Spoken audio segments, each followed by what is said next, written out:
Welcome to Law of Sines. Today we're going to start learning how you can find angle measures and side measures in triangles that are not right triangles. So what the law of sines is, basically it looks like a big proportion, but you're only going to take two of these fractions at a time. Sine A over A, where big A represents your angle and little a is the side opposite of that angle. Then equals sine B over B, so again sine of angle B over its opposite side, and sine C, so sine angle C, over its opposite side.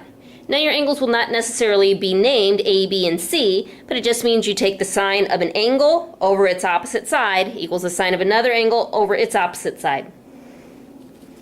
So let's go ahead and try this. One thing that you need to know, you can only use your law of sines when you have the measure of one side with its opposite angle. So if you don't have a pair of an angle and its opposite side, you cannot use law of sines, and that will be what we do in the next lesson.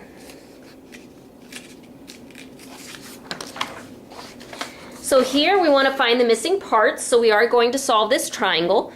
You're going to have three answers. You're going to find the side here, and the angle there.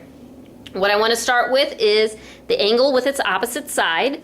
So we see we have an angle of 88 degrees and the measure of its opposite side is 70. So with the law of sines, we're going to start with sine of 88 over 70 equals, the other angle I have here is 39. So I'm going to do sine of 39 over its opposite side. And I'm going to call that little z here, since this is angle z. That's going to be called side z. So we're going to go ahead and find the sine of 88 and the sine of 39. And to conserve some space, I'm just going to go ahead and write it above there. Sine of 88 is 0.9994. And sine of 39 is 0.6293. So what I'm going to do with this is I'm going to solve it like a proportion.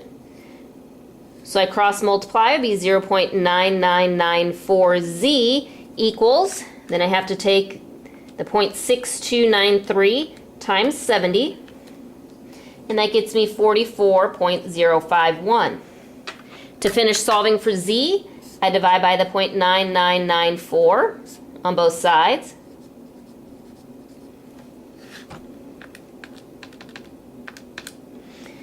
And that tells me side z is approximately 44.1.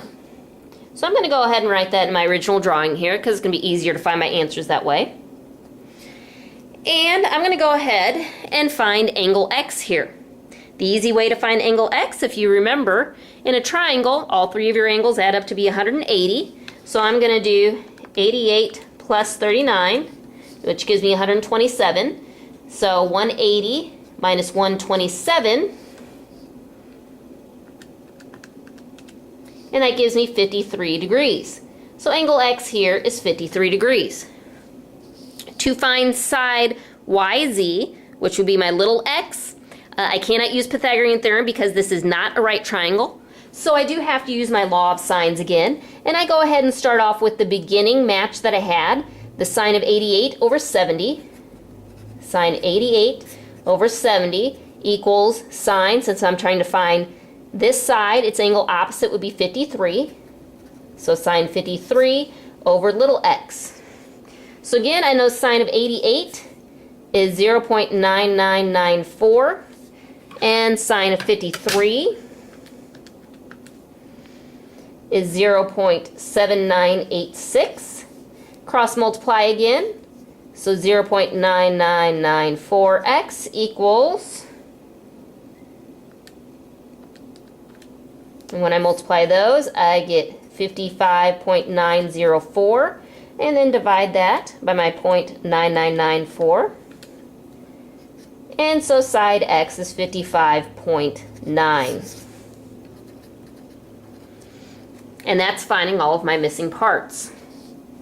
So what we need to go over now is what if we need to find another angle measure. So in this case, some of your problems may just give you your angle measures and your side measures, so you have to draw a triangle of your own. You can draw any type of random triangle, it doesn't matter what it looks like. Label A, B, C. Remember side B over here where it says 11? That's going to be the side opposite of angle B. Since that's a lowercase b, that means it stands for the side. This is a lowercase c, so that's going to be the side opposite of angle C. And then the uppercase C is going to stand for the measure of angle C. It wants you just to find angle B. So notice this one did not ask me to find everything. So if it wants me to start finding angle B, again, I'm going to start with the angle and its matching opposite side. So it would be 56 is the angle and 10 is its opposite side. So I'm going to do sine of 56 over 10 equals, now again on top I have to have the angle, so since I don't know angle B, I'm going to put sine B over its opposite side is 11. So I'm going to start by finding the sine of 56, which is 0.829. Then when I cross multiply, this turns into 10 sine B. So it's not going to be sine of 10b, it just goes in front of it. And then I'm going to cross multiply here. And I get 9.119. I can't do an inverse sine yet. I have to get rid of that 10, so I'm going to divide both sides by 10.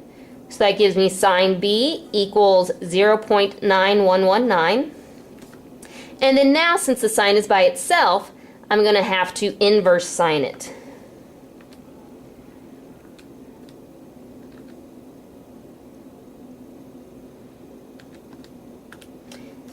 And so that gives me an angle measure of approximately 65.8 degrees. Now, if this were one of the problems where you had to solve the triangle, then you would just have to go on, since you just found this angle measure, use your 180 to find that side measure, and you could find its opposite side just like the last problem. And that's all for your notes.